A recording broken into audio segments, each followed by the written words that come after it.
Hi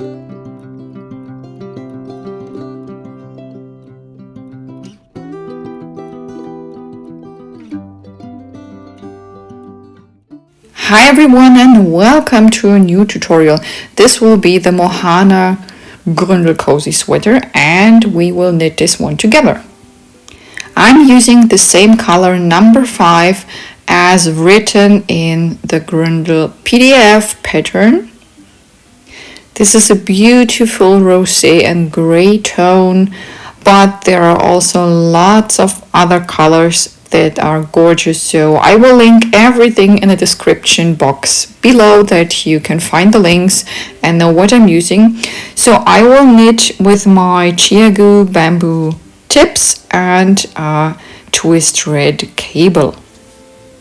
You will also need stitch markers and a tapestry needle for sewing your loose ends later. I glued the pattern already into my notebook to be able to take notes, so that one is perfect for that. I'm going to knit the EU size 36-38, but Gründl gives you also the option 40 and 42, and they write everything in brackets. Do you say brackets in English? I hope so. So everything there is written for the other size, so just choose what you like most. I've written my yarn that I'm using, the color that I'm using, and the swatch, or also called gauge, that we will knit and calculate. So I'm going to knit 16 stitches and 21 rows of the stockinette stitch, and then we will see if this matches up with the written pattern. If our swatch will not match the written swatch or the written gauge, I will show you how to calculate and how to change this pattern that the size will fit. So don't be afraid, so I will explain this for beginners. Let's go. I'm trying to grab the yarn from the inside of the yarn ball. It's usually easier, but it won't work all the time, so yeah, just try. Let's do a slip knot for the beginning. For this, create a circle and put the long strand under the circle and pull it through. This creates a loop. Insert your needle through the loop and tighten. But not too tight, we're going to cast on some stitches. This will be the endless cast on, and for that you don't need extra yarn, so it's super easy. Now take your second needle and insert this one bottom up. Now grab the yarn and pull up a loop. Enlarge your loop.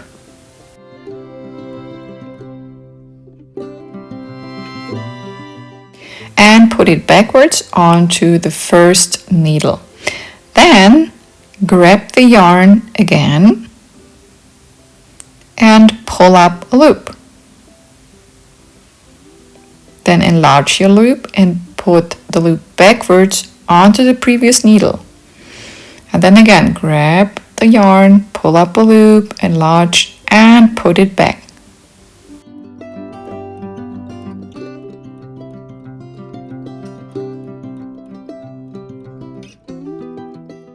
So these are our 16 stitches. So let's knit the first row. We're going to knit all the stitches and I'm going to show you how to do that. Insert your needle bottom up as we did with the cast on. Grab the yarn and pull up a loop and then take off. So that's a knit stitch. And one more time, insert your needle bottom up on the front side, grab the yarn, pull up a loop and then take off. Repeat this across the row.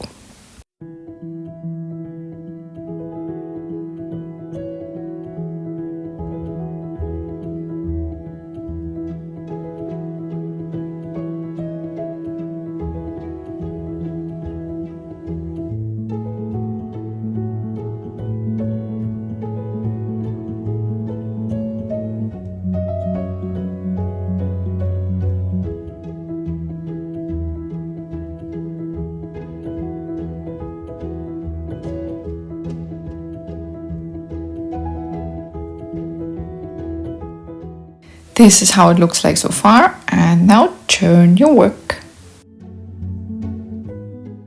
From now on, we're going to take off the first stitch always. The yarn should be in front, and you take off as if you would like to purl, and this will give you a nice braid selvage. And now we're going to purl all the stitches. For this, bring the yarn to the front, insert your needle from above on the front side, wrap the yarn around your needle,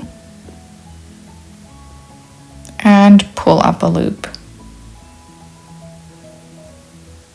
Then take off. That's a purl stitch. One more time, insert your needle from above, wrap the yarn around the needle, pull up a loop, and then take off. Purl all the stitches until you have only one stitch left.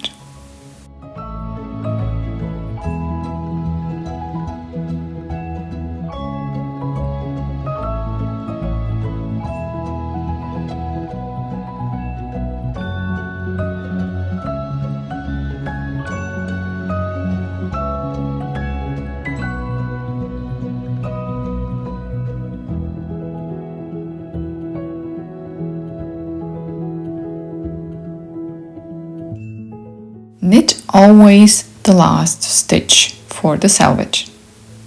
So you won't count the first and the last stitch for your pattern.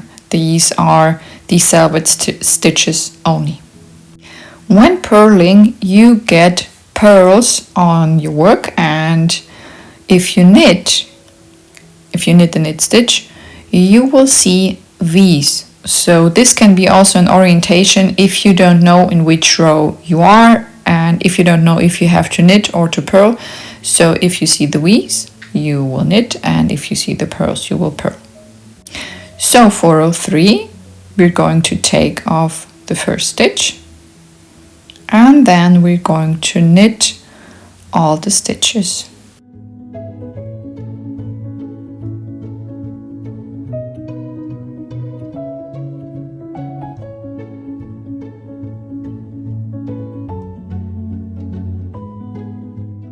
Turn your work, and this will be row 4. We're going to take off the first stitch as always. And now we're going to purl all the stitches until one is left.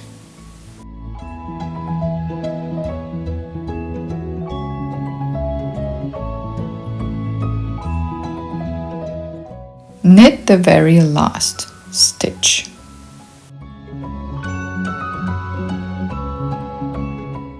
And now we're going to repeat this until we have 21 rows at all, and then we will see if the swatch matches the written one. So that's my swatch so far. And now we're going to measure it. You can use whatever you've got at home, a ruler or a measure tape, and just lay it down and don't stretch it. And my swatch is 8 centimeters high and 8 centimeters wide.